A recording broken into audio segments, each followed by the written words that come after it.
আজ দিকে হয়ে গেলাম ফুড ব্লগার। আজকে তোমার দিকে নিয়ে চলে এসেছি রাজুদার পকেট পরোটা, যেটা এক সময় ভাইরাল ছিল বা अच्छा। এখনো আছে। আর মানুষজন তো লাইন দিয়ে দাঁড়িয়ে আছে সেই পরোটা খাওয়ার জন্য, যেটা পকেটে ঢুকে যায়। তার বিশাল নাম হলো পকেট পরোটা। না না, এই পরোটা শুধু পকেটে ঢুকে তা নয়, এই পকোড়া যেখানে ঢুকাবে সেখানেই ঢুকবে, তাই তো রাজুদা? আর যাই হোক গাইস, আমরা রিভিউটা নিতেই ভুলে গেছি, তোমরা কিছু মনে করো না। মাত্র 30 টাকা। এরপর খাওয়ার পরে হবে বাকিটা। গেটটা ছেড়ে দেবেন, গেটটা ছেড়ে দেবেন। তিনটা করে পরোটা 2 জায়গা। এখানেই খাবেন তো স্যার? বাঁকুড়া দারুণ জায়গা, লাল মাটির দেশ থেকে এসে মানে আমি ধন্য হয়ে গেলাম। বাঁকুড়া বাঁকুড়া।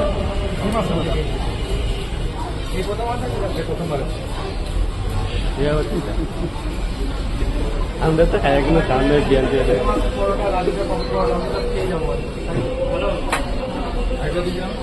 2 জায়গাটাই ডিম দেবো।